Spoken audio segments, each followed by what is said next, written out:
Welcome to the deep dive. Today, we're getting into something really powerful, something that can genuinely shift your world, especially your English learning journey.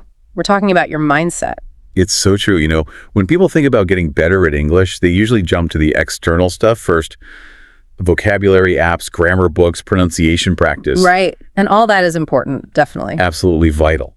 But what if, just maybe, the most powerful tool isn't out there, but actually right inside your own head? Yeah, think about it. Maybe you've been hitting the books, learning words, doing exercises, but you still feel stuck. Like something's blocking you. It could be the operating system your brain is running on, your mindset. It's not just what you know, it's how you think about it all, your core beliefs, your attitudes. And for English learners, this is super relevant. Have you ever found yourself just frozen, scared to speak because you might mess up? You're feeling like, I'm just not good enough at this, or English is just too hard for me. Exactly. And often that feeling isn't really about your actual English skill.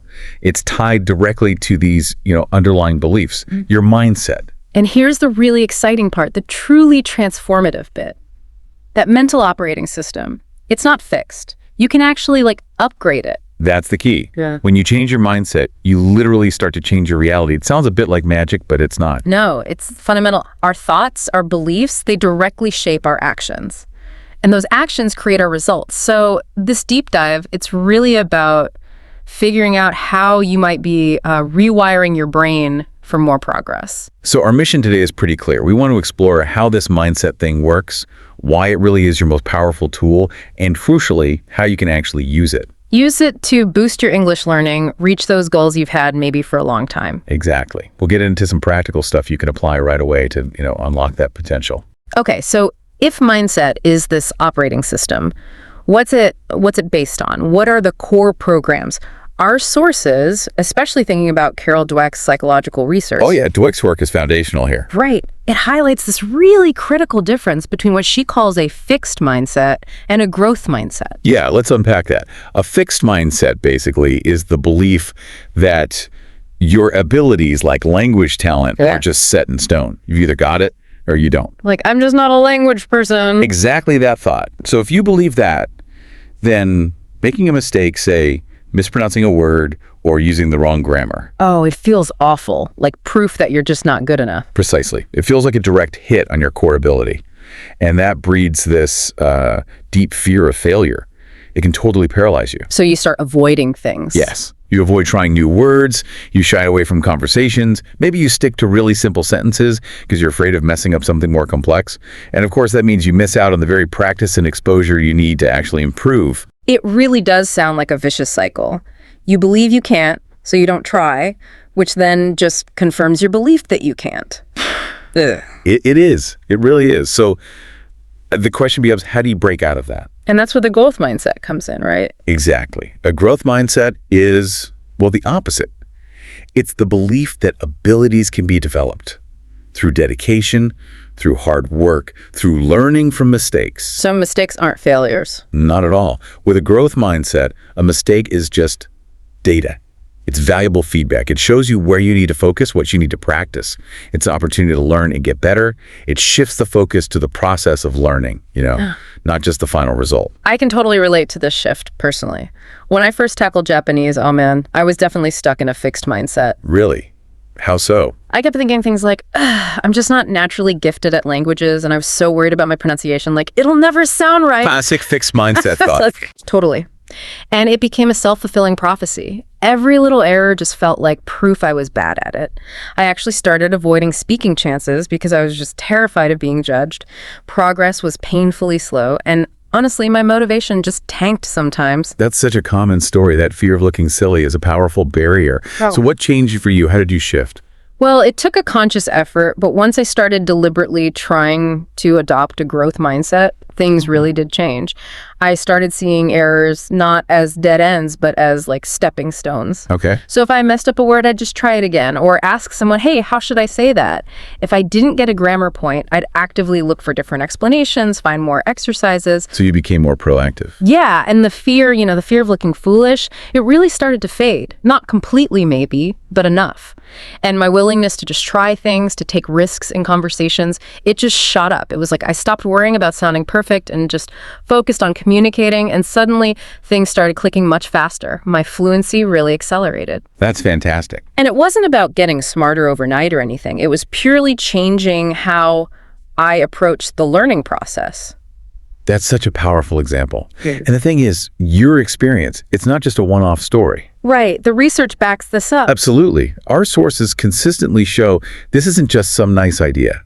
There's solid research showing that people with a growth mindset are generally more resilient, they persist longer, and they achieve more success. Not just in school, but in careers, in sports, everywhere. And that's why you see it being emphasized so much now, isn't it? In schools, in companies. Definitely. Major companies and top universities are actively promoting growth mindset principles. They know that employees or students who have this mindset are more adaptable, they handle feedback better, they keep improving. It's seen as really critical for innovation and just dealing with challenges. And that applies just as much to your English journey. So let's bring it right back to our listeners. For you, learning English, maybe tuning in from Asia, Africa, Europe, wherever you are, understanding this difference is huge. Do you ever catch yourself thinking, I'm just not good at speaking English, or maybe I'll never sound like a native speaker? Or even things like, my accent is just too strong, people won't understand me.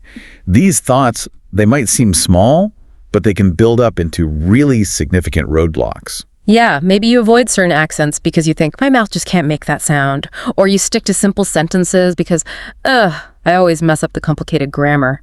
Those are fixed mindset traps. And what's fascinating is how this connects to brain plasticity. Right. The idea that our brains can change. Exactly. Your brain isn't fixed. It's incredibly adaptable. It's constantly forming new connections, new pathways, especially when you're learning something complex like a language. Learning English is literally rewiring your brain. So a growth mindset kind of acknowledges that potential.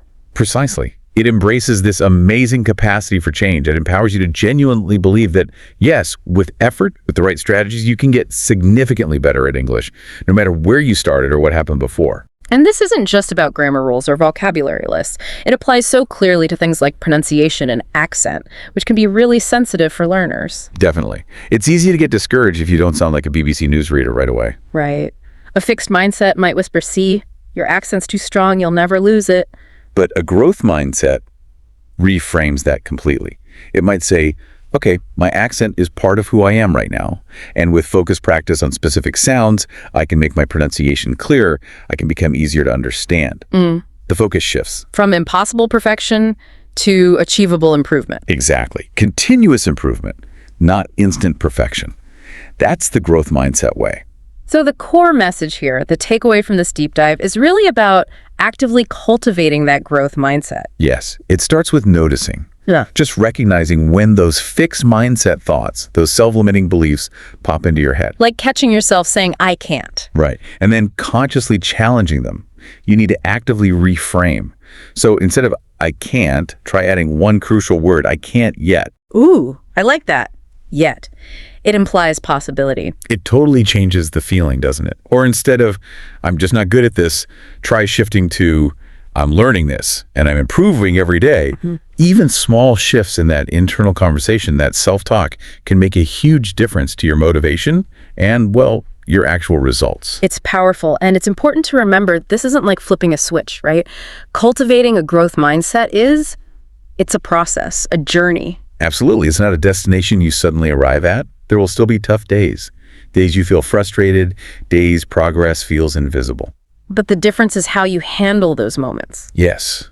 With a growth mindset, those frustrating moments aren't signals to quit. They become opportunities. Opportunities to reflect, maybe adjust your strategy, figure out what needs more work, and then keep going. It's about embracing the becoming, not being stuck in the yes. That's a great way to put it. Embracing the process of becoming. It truly is. So as you carry on with your English learning adventure, we really want to leave you with this question to think about, to mull over. Are you approaching this journey with a fixed mindset, or are you leaning into a growth mindset? Because the answer just might be the key to unlocking your full potential. Welcome back to the deep dive. Ever feel like you've just, hit a wall with English? Convinced that maybe some grammar rules are just not for you, or that your pronunciation can only get so good. Oh, definitely. We hear that a lot. Well, today we're diving into something surprising. The truth that your biggest hurdle might not be what you think, but actually how you think. Right. We're talking about mindset. Exactly, mindset. And our mission for this deep dive is, well, to give you the language tools, the English, to understand this crucial idea and talk about it effectively. Yeah. We'll unpack key vocabulary, look at some grammar, and give you phrases to practice so you can discuss mindset confidently and, use it for your own learning. That's a perfect setup. This is really where we try to bridge that gap, right? Between the theory of mindset and actually using that understanding in your English. Like a toolkit. Exactly. Yeah. Think of it as building your linguistic muscles, but around a topic that's, frankly, incredibly empowering. So let's start by digging into some essential vocabulary we've come across in our sources. Okay, let's do it. Let's unpack this, starting with the big one. Mindset. It's a noun. And basically, it just means a person's established way of thinking, their attitudes, their opinions. Right. So when we say something like developing a growth mindset is crucial for long-term success in English learning, Yeah. we're talking about that fundamental approach you have, how you view your own abilities. It's fascinating, isn't it? Because a mindset isn't just thinking. You described it almost like an invisible algorithm running things. It really is. It's like a predictive engine for your potential. Oh. Think about this example. Her entrepreneurial mindset let her see opportunities where others just saw obstacles. Okay. It sort of dictates your first reaction, your default, before you even consciously choose. It's this foundational system that profoundly shapes our reality. An invisible algorithm. I like that. And the contrast to that is fixed mindset. Also a noun phrase. This is the belief that your basic abilities, intelligence, talents, they're just static, set in stone. You can't change or develop them. So if you have that fixed mindset, well, you might actively avoid, say, a challenging English conversation. Because you believe your abilities already decided. Exactly. Yeah. And that avoidance is so critical. The research, it's not just about being afraid to fail. It actually shows a fixed mindset can lead to what they call learned helplessness. Learned helplessness. Yeah. If you truly believe your intelligence is fixed, then making a mistake in English, it feels like a direct hit, an attack on who you are. Oof. Rather than just a chance to learn something new. Precisely. You tell yourself, I'm just not good at languages, and then often you kind of stop trying. That's the real trap there. Which brings us neatly to its more empowering counterpart, growth mindset. Yes. This is the belief that your abilities, your intelligence, your talents, they can be developed through dedication, through hard work. So embracing a growth mindset helps you improve, say, your English pronunciation, because you believe you can grow. You believe you can actually get better. And it's not just, wishful thinking. If we connect this to the bigger picture, having a growth mindset is absolutely paramount for building resilience, adaptability. Okay. Plus, it's backed by neuroscience. Our brains are incredibly plastic. They can literally rewire themselves, form new connections as we learn and practice. So when you believe you can grow, your brain is actually sort of primed and ready to support that. Exactly. It's ready to back you up. Speaking of challenges and growth, let's talk about resilience. That's a noun. It means the capacity to recover quickly from difficulties. Toughness, basically. Essential for language learners. Oh, absolutely. You need resilience to get past mistakes and just keep practicing. I mean, who hasn't felt totally defeated by a tricky grammar point sometimes? Right. It's about bouncing back, not just from, say, a bad test score, but any setback, big or small. Like absorbing a punch. Yeah. Absorbing a linguistic punch, maybe, and still standing up, ready for the next round. It's what lets you hear no in an English chat and still try again later. Okay. And closely related is persistence.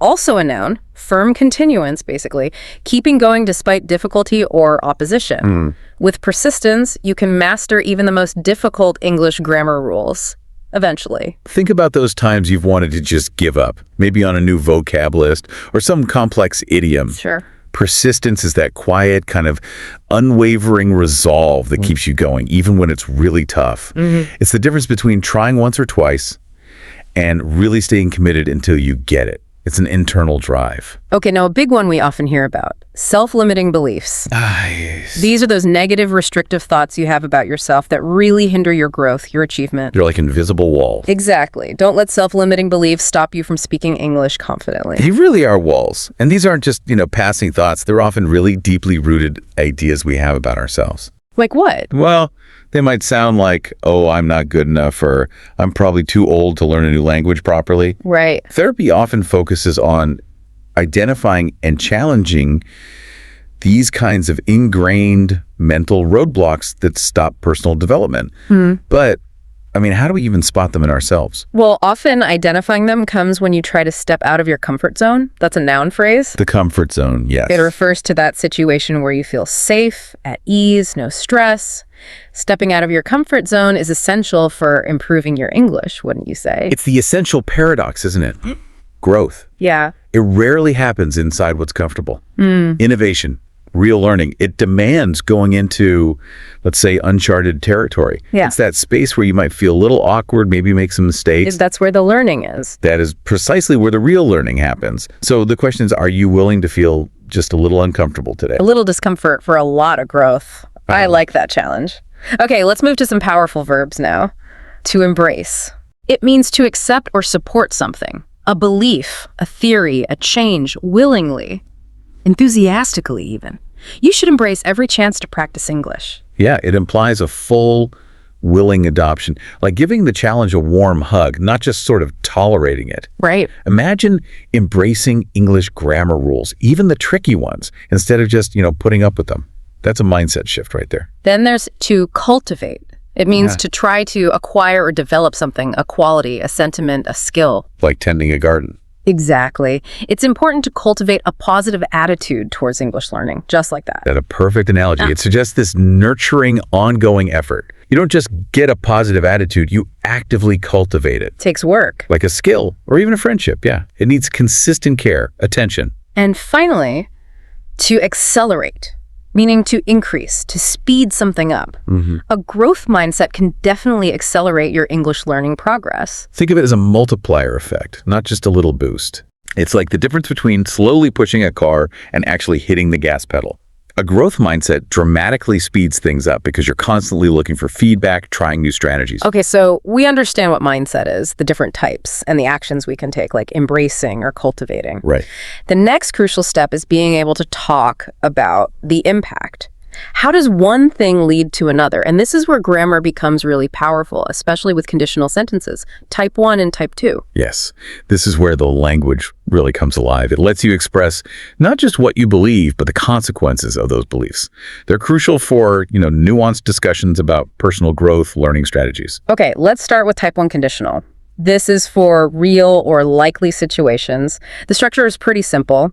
If plus present simple, will plus base verb. Right. So taking that earlier example, if you believe your intelligence is a fixed trait, then making a mistake in English will feel like a direct attack on your inherent ability. That's a direct, very likely consequence. For practice, you can think about common English learning scenarios. Well, if you embrace a growth mindset, you will see significant improvement in your English. Okay, makes sense. Or if you cultivate persistence, you will overcome even the most frustrating vocabulary challenges. These feel like very probable outcomes. Got it. Then we have type 2 conditional. This one's for unreal or unlikely situations either now or in the future. Right, the hypothetical. The structure changes a bit. If plus past simple, would plus base verb. So the source example was, if I had a fixed mindset, I would avoid speaking opportunities. See, that describes what the speaker would do if they were in that hypothetical state, maybe an undesirable one, like a fixed mindset. It lets us explore those what-if scenarios, imagine things differently. Exactly. For instance, if I were constantly afraid of making mistakes, I wouldn't try to engage in real English conversations. Or, taking it a step further, if you didn't challenge your self-limiting beliefs, you wouldn't reach your full potential. It's a really powerful tool for sort of critical self-reflection, thinking about what could be different. So what does this all mean for you, our listener? Well, these structures, they let you express possibilities, imagine how different mindsets impact your learning, and then communicate those ideas clearly. So now, let's practice some phrases that will help you articulate these ideas with confidence. Listen carefully and maybe repeat after the pause. Try to match the intonation, the rhythm. Yeah, this is your chance to really embed these concepts into your spoken English, make them feel natural. Okay, first one. Your mindset is your internal operating system. Pause. It's that fundamental way your brain processes things, dictating your default responses. Next, it shapes how you perceive and interact with the world. Pause. Yeah, every challenge, every opportunity, it gets filtered through this lens you've built up. How about this one? A self-fulfilling prophecy. Pause. That's a prediction that just by believing it, you make it come true. Yeah. Like thinking, oh, I'll never learn this, and then, well, you don't. Okay, to embrace the process, not just the outcome. Pause. Finding joy and value in the actual journey of learning mistakes, included not just focusing only on the final goal. To view errors as stepping stones. Pause. Seeing mistakes not as failures, but as really crucial chances to learn and improve, guiding your next move. To cultivate a growth mindset. Pause. Actively, consistently working on developing that belief that your abilities can actually grow. To challenge self-limiting beliefs. Pause. Actively questioning and trying to overcome those negative thoughts about yourself that are holding you back. To step out of your comfort zone. Pause. Purposefully doing things that make you feel a little uncomfortable, because that's really where the growth happens. To unlock your full potential. Pause. Discovering and achieving everything you're truly capable of, maybe beyond what you even thought was possible. And a classic. It's a journey, not a destination. Pause. Learning is continuous, it's ongoing, it's something you never really finish. You're always evolving. All right, before we wrap this up, let's quickly touch on some common mistakes people make when talking about mindset in English. Good idea. First, confusing mindset with just mood or feeling. Yeah. You might hear someone say, oh, I have a bad mindset today. But that usually just sounds like you're in a bad mood. It really does. If you mean something temporary, a feeling, just say, I'm in a bad mood today, or maybe I'm feeling discouraged. Right. If you mean that deeper, more consistent way of thinking, then something like, I have a negative mindset about learning English is much more precise. Mindset is enduring. Mood is fleeting. Good distinction. Another slip up.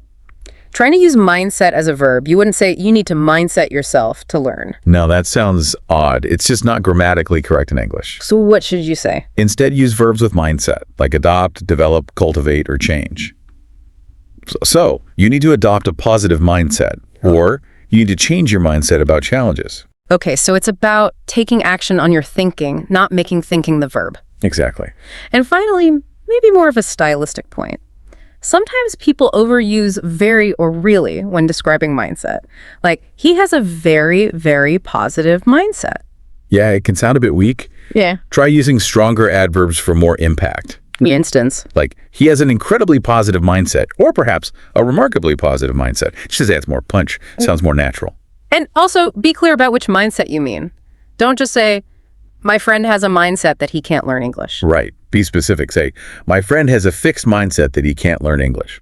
Clarity really makes a difference, especially if you're trying to help someone shift their thinking. Good point.